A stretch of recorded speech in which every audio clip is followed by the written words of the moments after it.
The first time I suspected something was wrong was 3 days after my father's funeral. I'm standing in his study, sorting through decades of paperwork, when my mother-in-law Barbara walks in without knocking and asks, "Have you found your father's will yet?" Not, "How are you holding up?" or "Can I help you with anything?" Just straight to the will. "My name is David Richardson. I'm 38 years old, and I just lost my father to a sudden heart attack." Thomas Richardson was 72, a retired aerospace engineer who'd spent his career designing navigation systems for commercial aircraft. He was brilliant, meticulous, and careful with money. When he died, he left behind an estate worth approximately $3.2 million. His house, his investment portfolio, his life insurance, and his pension fund. I'm an only child. My mother died when I was 16. My father never remarried, dedicating himself instead to his work and to raising me. The estate should come to me. It's straightforward, simple, exactly what my father intended. But something about Barbara's question sets off alarm bells. "I haven't found it yet," I tell her, deliberately vague. "Dad's filing system was complicated." "Well, you need to find it soon. There are time-sensitive financial matters that need to be addressed, accounts that need to be secured, assets that need protection." Barbara is my wife Sarah's mother, a woman who has always viewed money as the primary measure of success in relationships, as transactional opportunities. She's 68 years old, has been widowed twice, and both times managed to secure substantial inheritances despite relatively short marriages. Sarah jokes that her mother has a talent for strategic relationship management. I call it what it is, gold digging. "I'll find it when I find it, Barbara. Right now, I'm more focused on processing the fact that my father is dead." She makes a sympathetic noise that sounds rehearsed. "Of course, dear. I understand. But practical matters can't wait forever. Your father would want you to be responsible with his affairs." After she leaves, I sit in my father's leather chair and think about that conversation. Something felt off. The urgency, the focus on securing assets, the assumption that I'm not being responsible. That night, I tell Sarah about the interaction. "That's just Mom being Mom," Sarah says, though she looks uncomfortable. "She's always been weird about money." "You know that." "I do know that." In the 5 years Sarah and I have been married, Barbara has made countless comments about our finances, about how we should invest, what we should buy, where we should live. She's offered unsolicited advice about life insurance, retirement planning, and estate strategies. Sarah says it comes from growing up poor and being financially insecure. I think it comes from being fundamentally greedy. "Did you tell your mother how much my dad's estate is worth?" Sarah hesitates. She asked. "I told her it was substantial. Was I not supposed to?" "Sarah, my father's been dead for 72 hours. Why is your mother already asking about the value of his estate?" "I don't know, David. Maybe she's just trying to help. She knows about financial stuff. She managed both of her late husband's estates. Managed or manipulated? That's not fair. Maybe it's not, but I can't shake the feeling that Barbara's interest in my inheritance is more than maternal concern." The next day, I hire a locksmith to change all the locks on my father's house. It's probably paranoid, but I don't want Barbara or anyone else having unsupervised access to his property. Then I install security cameras, 6 of them, hidden throughout the house: living room, study, kitchen, master bedroom, and 2 in the hallways. They're motion activated, upload to cloud storage, and are completely invisible unless you know where to look. I tell myself I'm being overcautious, that I'm letting grief and stress make me paranoid. But something my father told me years ago keeps echoing in my mind. "David, in engineering, we plan for the worst-case scenario. Because if you prepare for the worst and it doesn't happen, you're pleasantly surprised. But if you don't prepare and it does happen, you're catastrophically unprepared. So, I prepare for the worst." 2 days later, the security cameras catch Barbara letting herself into my father's house at 2 p.m. on a Thursday. She's alone. She goes straight to the study, starts going through files, and spends 45 minutes systematically searching every drawer, every cabinet, every shelf. I watch the footage on my phone from my office at work, my hands shaking with anger and vindication. I was right to be suspicious, but then she does something that makes my blood run cold. She finds my father's will. I'd already located it, but left it in place. Photographs every page with her phone, returns it to the file, and leaves the house. Why photograph the will unless you're planning to do something with that information? That night, I confront Sarah. Your mother broke into my father's house today. What? David, that's ridiculous. I show her the security footage. Sarah's face goes white as she watches her mother systematically searching through my father's private papers. I don't understand. Why would she do that? That's what I'm trying to figure out. Sarah, did you give your mother a key to Dad's house? Silence, then quietly. She asked for one. Said she wanted to help clean up, organize things, make it easier for you. I thought I was being helpful. You gave your mother unsupervised access to a house worth $500,000 containing documents related to a $3 million estate, and you didn't think to mention it to me. When you put it like that, it sounds bad.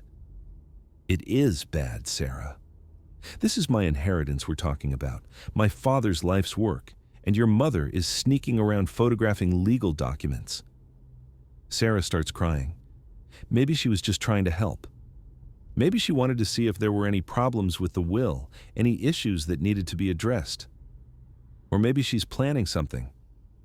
Sarah, your mother has married 2 wealthy men who conveniently died young, leaving her with substantial inheritances. Do you really think that's coincidence? That's a horrible thing to say. Is it? Because from where I'm sitting, your mother has a pattern of benefiting financially from other people's deaths. And now she's very interested in my father's estate. We fight for hours, Sarah defends her mother. I present evidence of suspicious behavior. We go to bed angry, and I lie awake wondering if I'm being paranoid or if I'm finally seeing something I should have seen years ago. The next morning, I receive a call from Thomas Bradley, my father's attorney and the executor of his estate. David, we need to meet. Something's come up regarding your father's will. My stomach drops. What kind of something? I'd rather discuss it in person. Can you come to my office this afternoon? I arrive at Bradley's office at 2 p.m., my mind racing with possibilities. He's a distinguished man in his 60s, with silver hair and the kind of calm demeanor that comes from 40 years of practicing law. David, I received a very disturbing phone call this morning from a woman claiming to be your father's caretaker. My father didn't have a caretaker.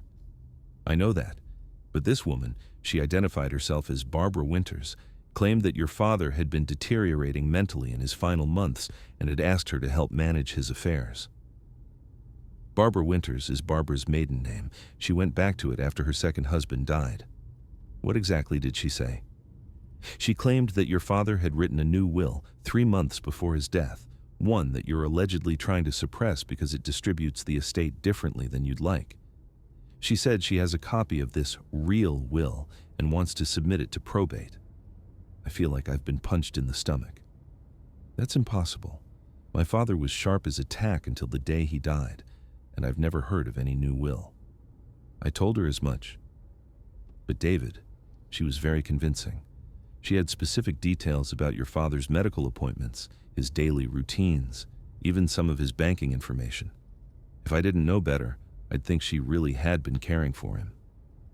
She's lying. My father and I had dinner together twice a week. He was perfectly healthy, mentally sharp, and never mentioned anything about changing his will or needing a caretaker. I believe you. But we need to be prepared for the possibility that she'll try to file this supposed new will with the court. If she does, it will trigger a legal battle that could freeze the estate for months or even years. I leave Bradley's office and drive straight to my father's house.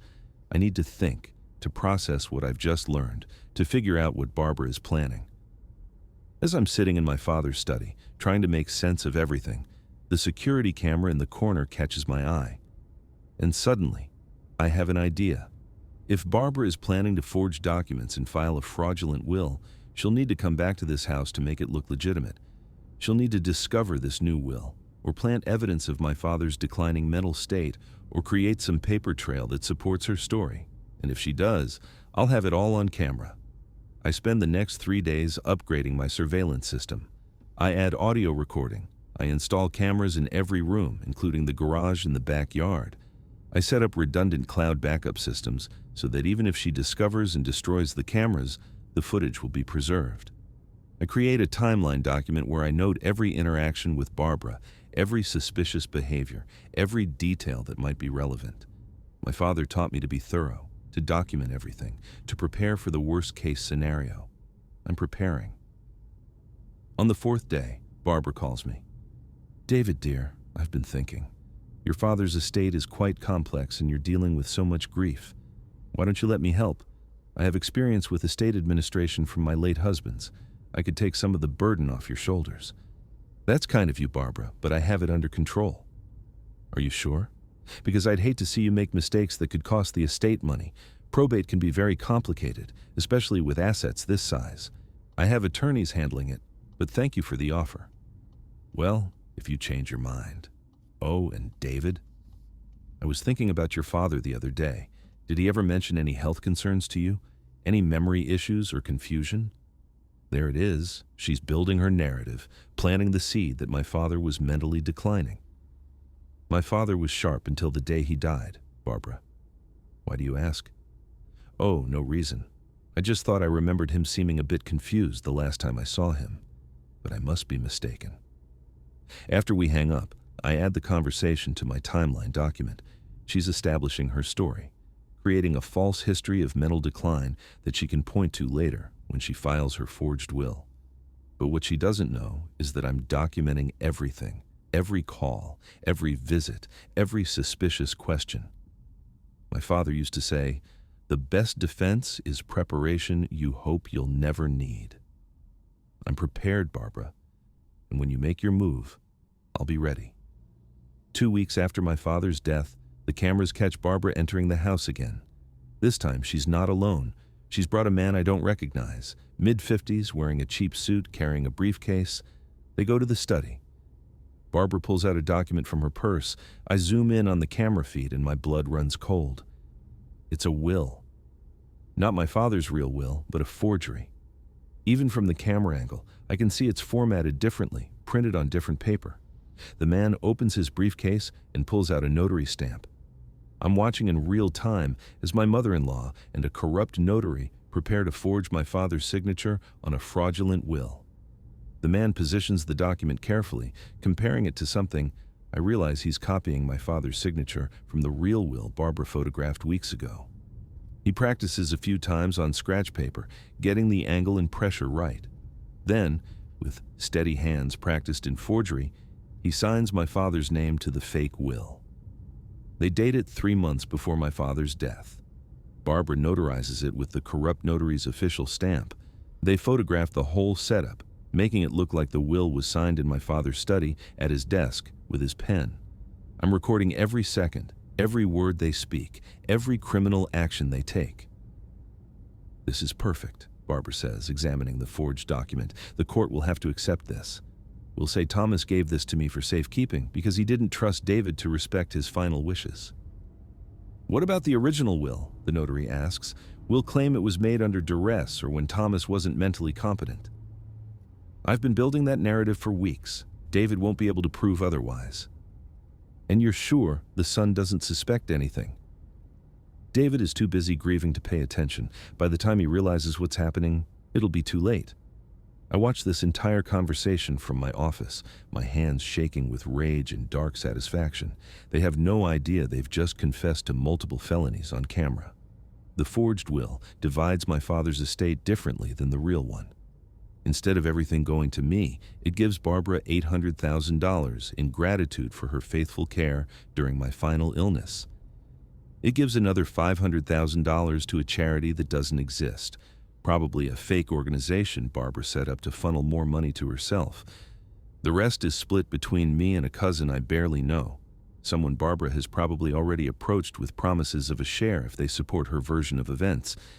It's elaborate, well-planned, almost sophisticated. It's also completely illegal and fully documented.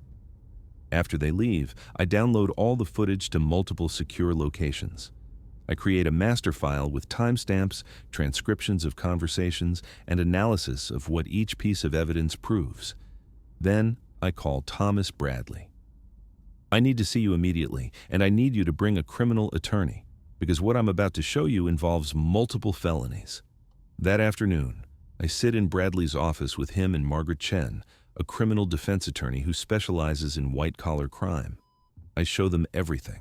The security footage of Barbara's first break-in, her photographing the real will, the forgery session with the corrupt notary, the detailed conversations about their plan. Margaret watches the footage 3 times, making notes, occasionally pausing to rewind and listen to specific phrases. "This is one of the most well-documented fraud cases I've ever seen," she finally says.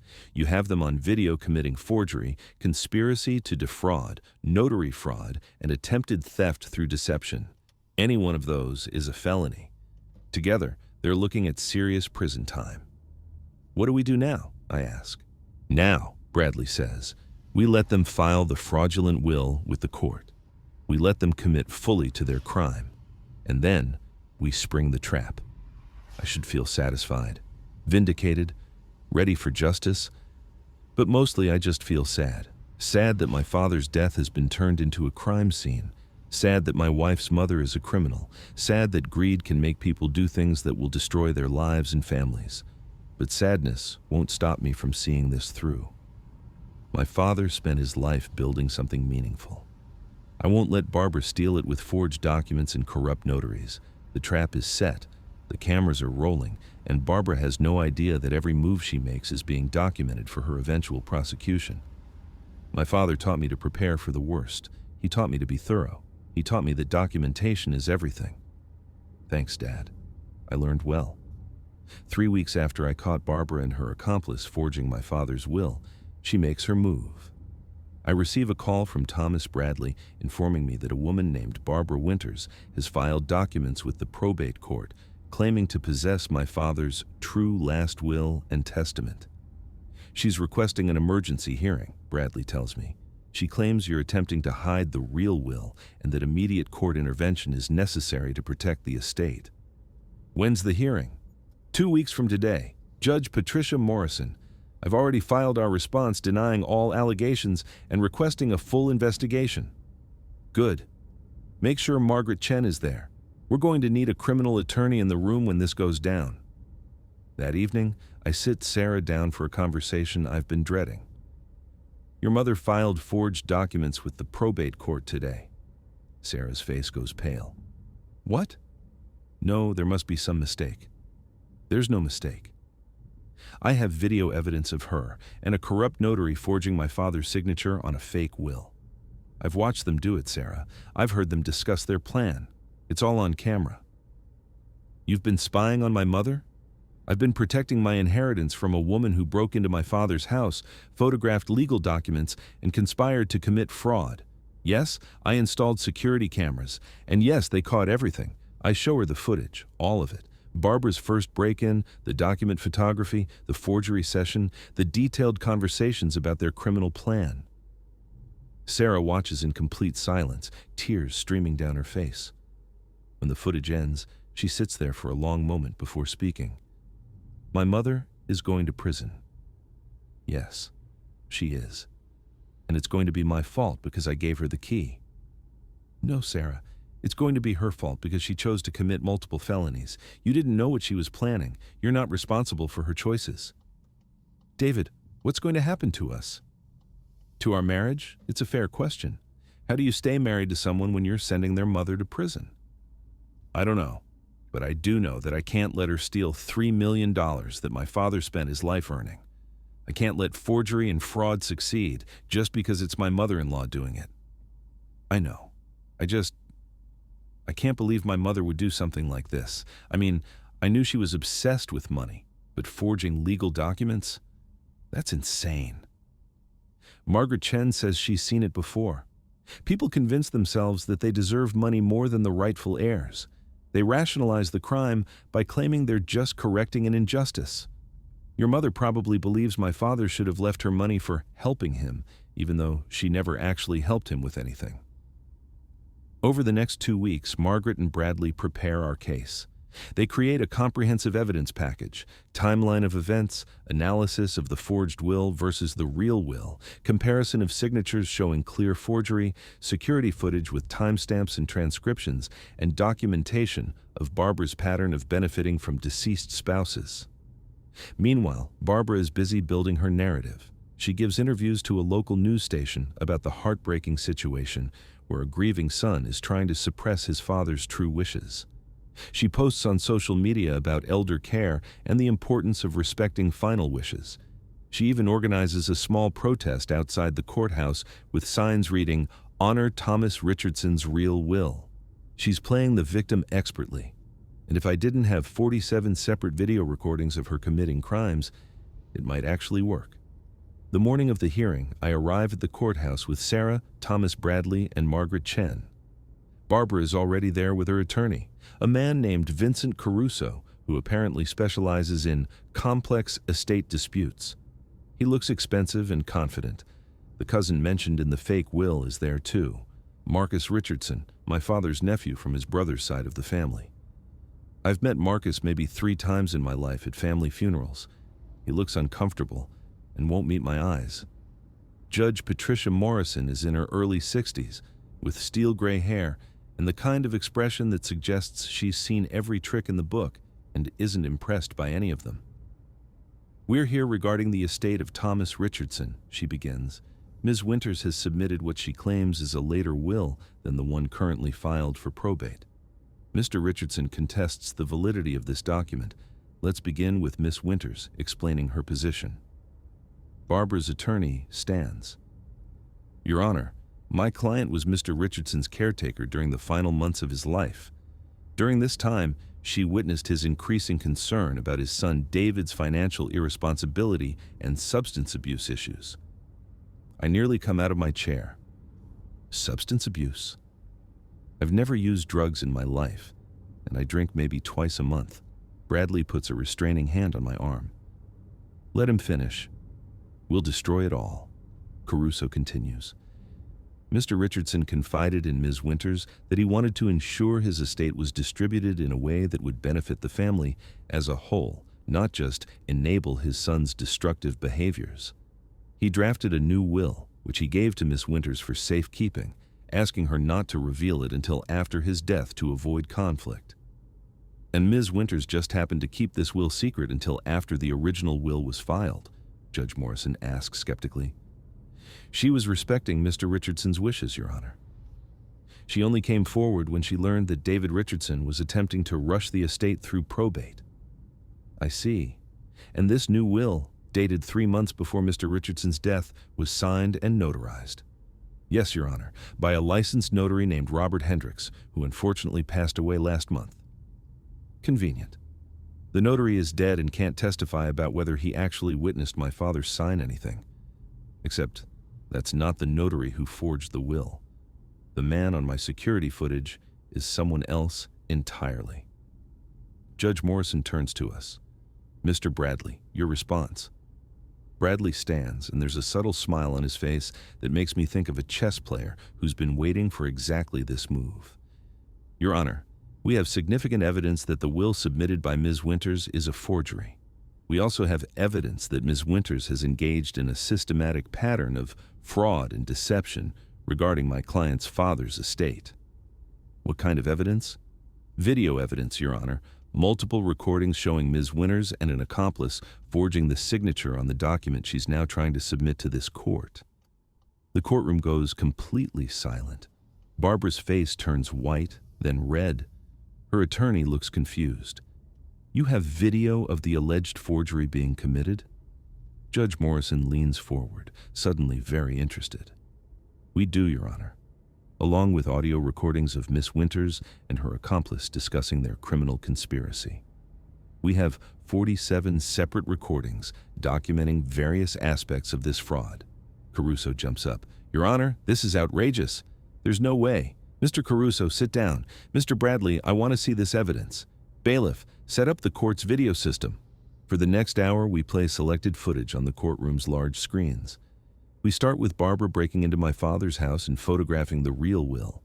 We show her meeting with the man who would later forge documents, not Robert Hendricks, but someone named James Palmer, a disbarred attorney with a criminal record for notary fraud. Then, we show the forgery session itself.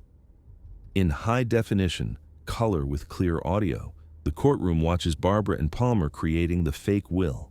We see him practicing my father's signature. We hear them discussing their plan. We watch them date and notarize the fraudulent document. The audio is devastating. Barbara: "This is perfect. The court will have to accept this. We'll say Thomas gave this to me for safekeeping." Palmer: "What about the original will?" Barbara: "We'll claim it was made under duress. I've been building that narrative for weeks. David won't be able to prove otherwise." Palmer: "And you're sure the son doesn't suspect anything?"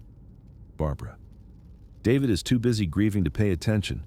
By the time he realizes what's happening, it'll be too late." By the time the footage ends, Barbara is crying. Her attorney looks like he wants to disappear. Marcus Richardson, the cousin, has his head in his hands. Judge Morrison's face is carved from stone.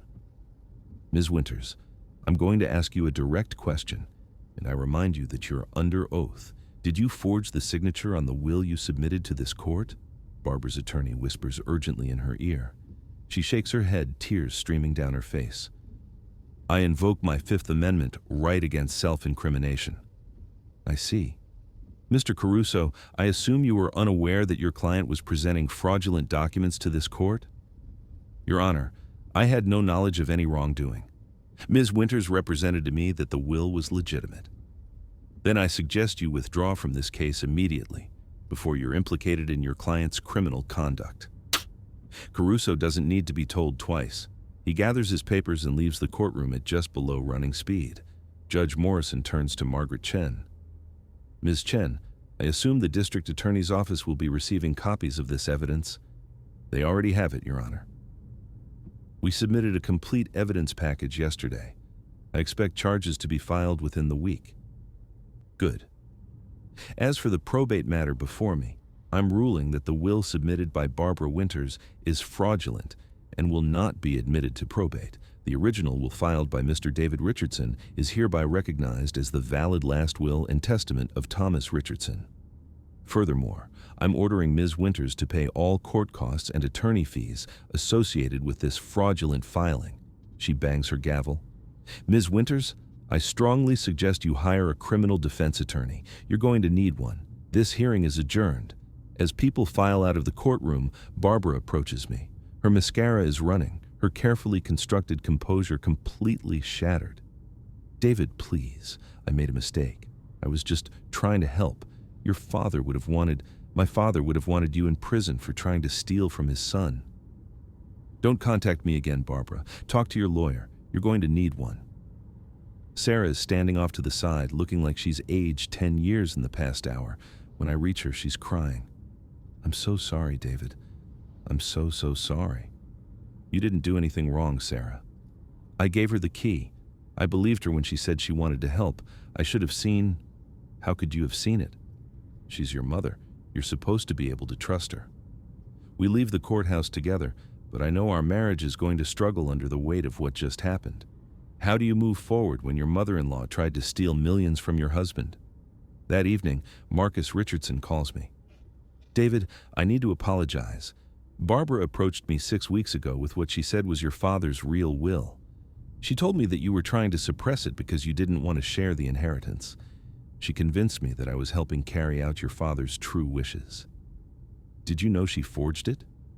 "No. God, no. She showed me what looked like a legitimate document with your father's signature. She had notarized copies, official-looking paperwork. I thought it was real. If I'd known she was forging documents, I would never have agreed to support it." "Marcus, she was going to give you $500,000. You didn't think to question why my father would suddenly decide to leave you that much money when you barely knew him?" Silence. Then, "You're right. I wanted it to be true, so I didn't ask the questions I should have asked. I'm sorry, David. Truly sorry." "Are you going to cooperate with the DA's investigation?" "Absolutely. Whatever they need.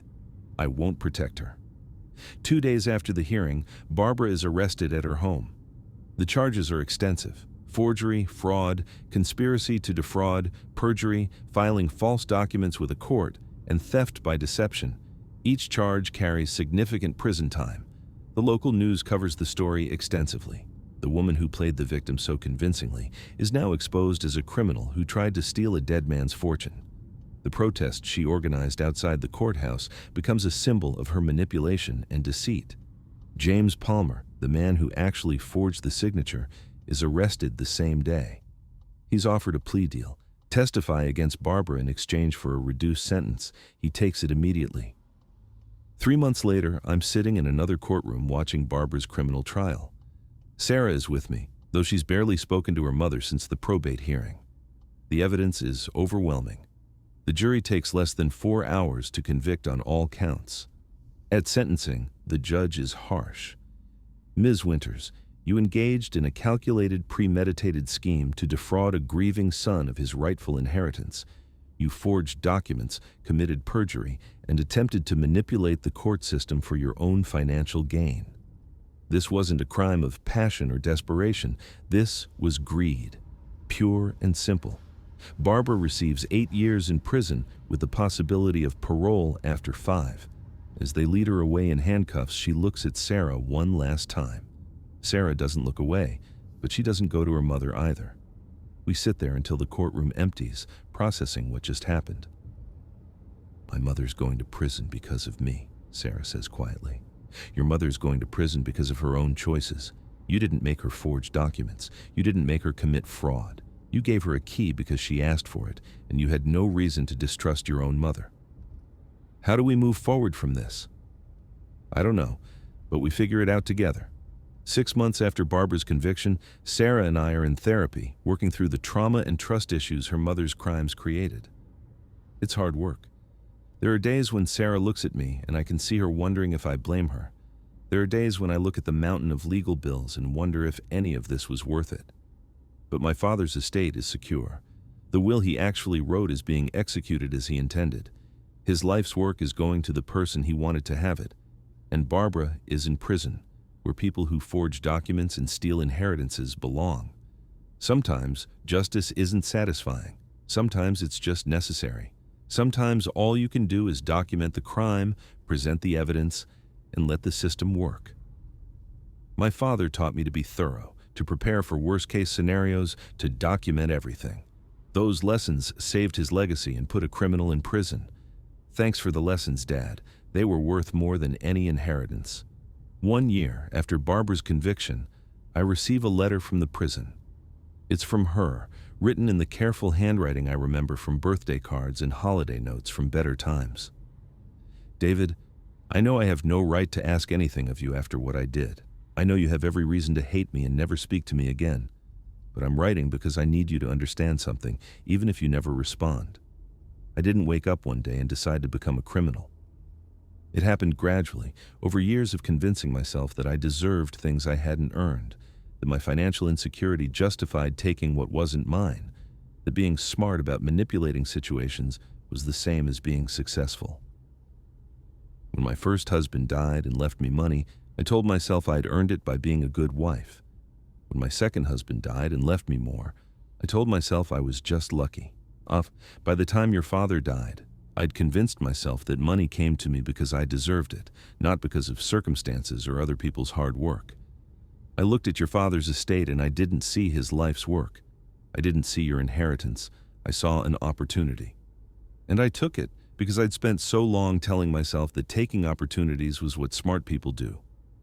I'm not asking for forgiveness. I'm asking you to make sure Sarah knows that what I did wasn't her fault, that she didn't fail to see warning signs or enable my behavior. I hid what I was from everyone, including my own daughter. I'm also asking you to tell her to stay away from me, not out of anger, but out of love. Every visit, every phone call, every moment she spends trying to maintain a relationship with her incarcerated mother is a moment stolen from her real life.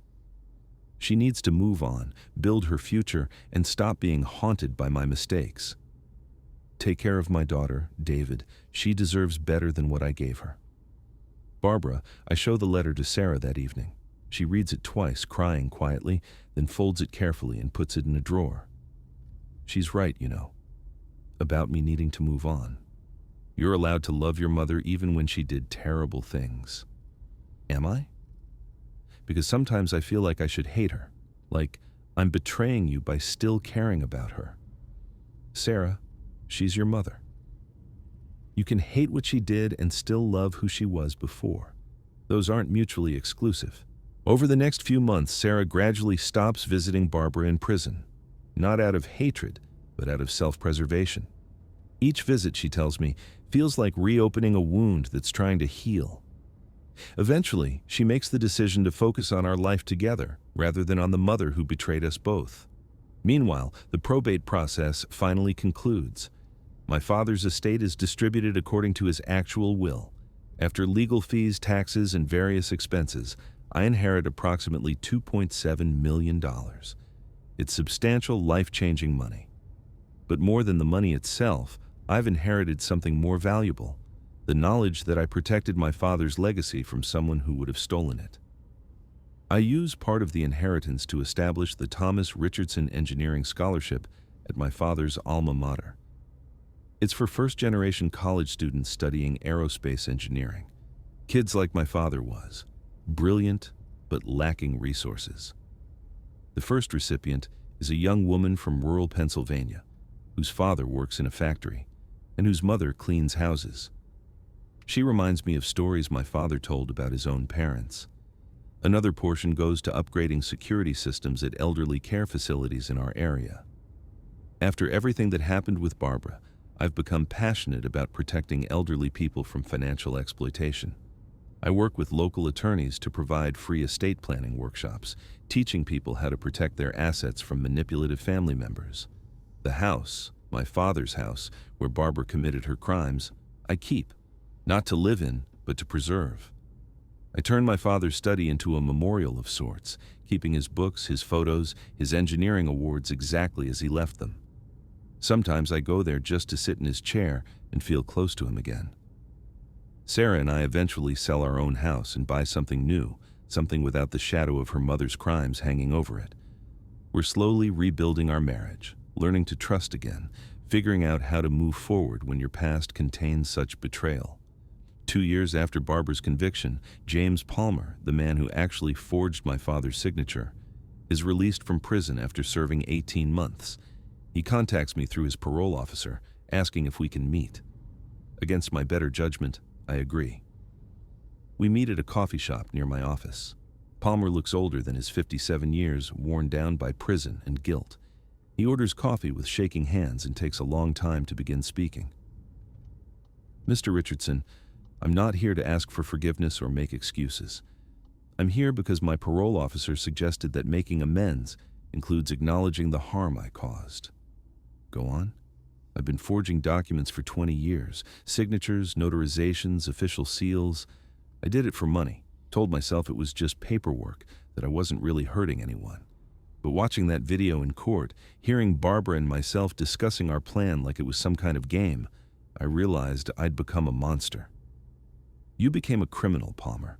You helped someone try to steal $3 million from a grieving son. I know, and I'm not going to insult you by pretending 18 months in prison makes up for that. But I want you to know that I've spent every day since my arrest thinking about your father, about the life he lived, the work he did, and how close I came to helping someone steal all of it. Why did you do it? You were an attorney once. You understood the law. Why throw that away for Barbara's scheme? Palmer is quiet for a long moment. Because I was broke, bitter, and convinced the world owed me something after I was disbarred. Barbara offered me $25,000 to forge one document. That seemed like easy money for something I'd done dozens of times before. I didn't think about your father as a person. I thought about him as a name on a page. And now I think about him every day. I think about the security cameras you installed, and how if you hadn't been smart enough to prepare for the worst, Barbara and I would have gotten away with it.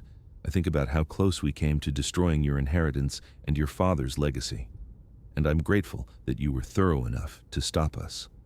After Palmer leaves, I sit in the coffee shop for a long time, thinking about what he said.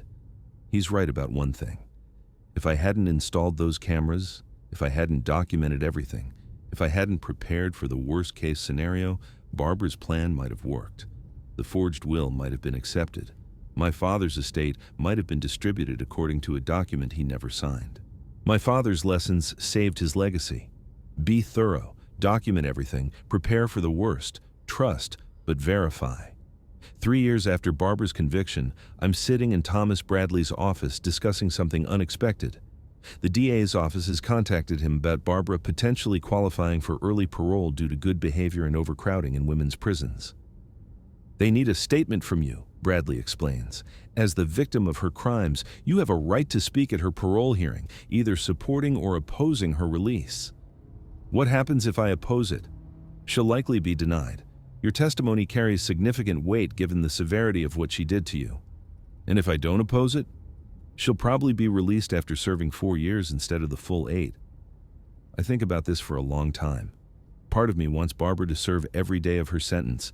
She tried to steal my father's legacy. She committed multiple felonies. She manipulated her own daughter. She deserves to face the full consequences of her actions. But another part of me thinks about Sarah, who still loves her mother despite everything, about the letter Barbara wrote acknowledging her crimes and encouraging her daughter to move on, about the fact that keeping Barbara in prison for 4 more years won't undo what she did. I won't oppose her parole, I finally say, but I want conditions. She's not allowed to contact me or Sarah without our explicit permission. She's not allowed within 500 feet of any property I own, and she's required to complete financial ethics counseling as part of her parole. That's very generous, David. It's not generosity. It's pragmatism. Barbara in prison costs taxpayers money and gives Sarah guilt about not visiting. Barbara out of prison under strict conditions allows everyone to move forward. At the parole hearing 6 weeks later, I give my statement. I describe the crimes Barbara committed, the impact on my family, and the betrayal of trust. But I also state that I don't oppose her release, provided the conditions are met. Barbara is granted parole. She's released 4 months later, 4 years after her conviction. I don't attend her release. Sarah does, though we've discussed at length what boundaries she needs to maintain. When Sarah comes home that evening, she looks exhausted, but relieved. How was it? I ask. Sad. She looks old, David. Really old. Prison aged her 20 years. Did she say anything about what happened? She apologized. Again, she told me she understands if I can't forgive her, but she hopes someday I might be able to remember who she was before she became a criminal. And how do you feel? I feel like my mother died 4 years ago, and a stranger just got released from prison. I don't know how to have a relationship with her anymore.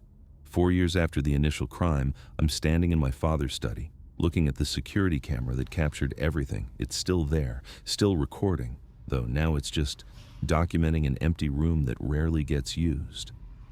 I think about the chain of events that led to this moment.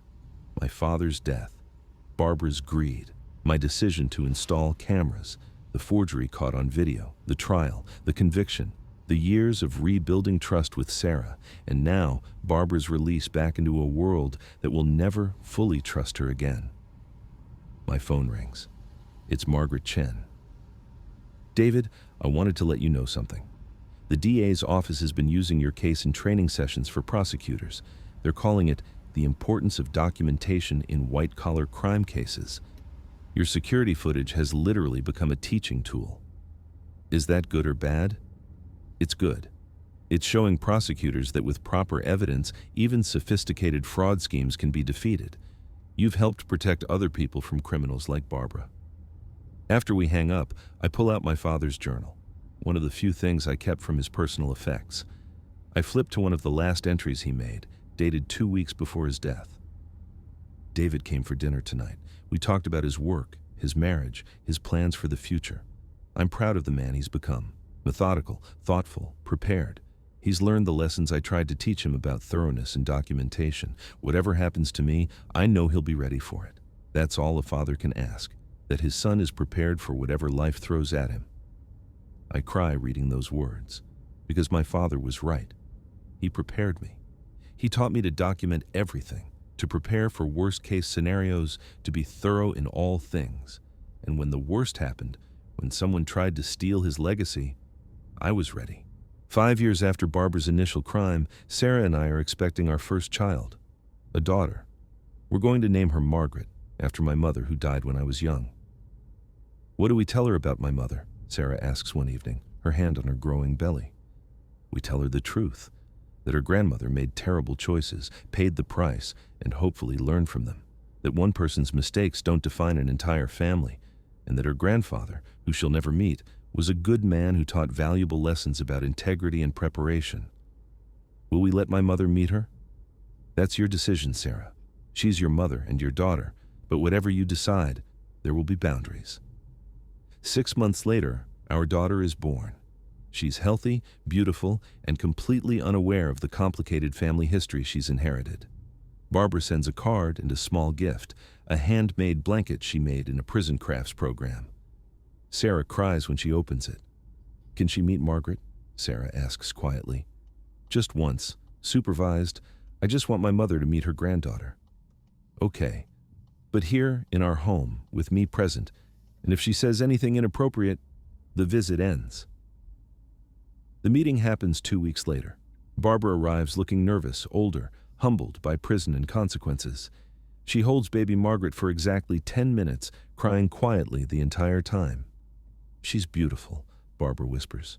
She looks like you did as a baby. Mom, Sarah says carefully, I need you to understand something. You can be part of Margaret's life, but only if you respect our boundaries. No discussions about money, no attempts to manipulate, no repeating the patterns that put you in prison. I understand. Sarah, I'm not the same person I was. Prison changes you. Losing everything you care about changes you. I just want a chance to be a grandmother, however small that role might be. After Barbara leaves, Sarah and I sit together, holding our daughter. Did we do the right thing? She asks. I don't know, but we did a human thing. We gave her a chance to be better than she was. 7 years after my father's death, I'm giving a presentation at a legal conference about estate protection and documentation. I tell the story of Barbara's attempted fraud, the security cameras that caught everything, and the importance of preparing for worst-case scenarios. During the Q&A, a young attorney asks, "Do you regret installing those cameras? Do you wish you'd trusted your mother-in-law instead of surveilling her?" I regret that surveillance was necessary, but I don't regret doing it. My father spent his life building something meaningful. Someone tried to steal it with forged documents and manipulation. Because I prepared for that possibility, because I documented everything, I was able to stop them. Trust is important, but protecting what matters is more important. After the presentation, an elderly woman approaches me. Mr. Richardson, thank you for sharing your story. My son's wife has been asking suspicious questions about my estate. I thought I was being paranoid, but after hearing what happened to you, I'm going to install security cameras in my home and update my will with better protection against fraud. I hope you never need them, but if you do, they'll be there. That night, I visit my father's grave for the first time in months. I tell him about Margaret, about the scholarship fund, about the presentation, about how his lessons saved his legacy and helped me protect other people. Thanks for teaching me to be prepared, Dad. Thanks for showing me that documentation matters. Thanks for raising me to be thorough. Those lessons were worth more than any inheritance. The wind rustles through the trees. Somewhere nearby, a bird sings. And I feel, for the first time since his death, like my father knows that everything worked out exactly as it should have. Barbara tried to steal my inheritance with forged documents, but she didn't account for one thing. My father had taught me well. He taught me to prepare for the worst, to document everything, to trust but verify, to be thorough in all things, and when the worst happened, I was ready. If you enjoyed watching this sophisticated fraud scheme unravel through the power of preparation and documentation, smash that like button and subscribe for more stories where criminals discover that their victims were 3 steps ahead the entire time. Drop a comment and tell me, would you have installed security cameras if you suspected fraud? Or would you have trusted family and hoped for the best? And if you've ever caught someone red-handed doing something they thought they could get away with, share your story below. Sometimes the best revenge is simply documenting the crime and letting justice take its course. Hit that notification bell because next week I'm sharing the story of the stepson who tried to gaslight his elderly stepfather into believing he had dementia, until the old man revealed he'd been recording every conversation and was sharper than anyone realized. You won't want to miss that one. Thanks for watching Silent Vengeance, where quiet preparation meets loud justice. See you in the next story.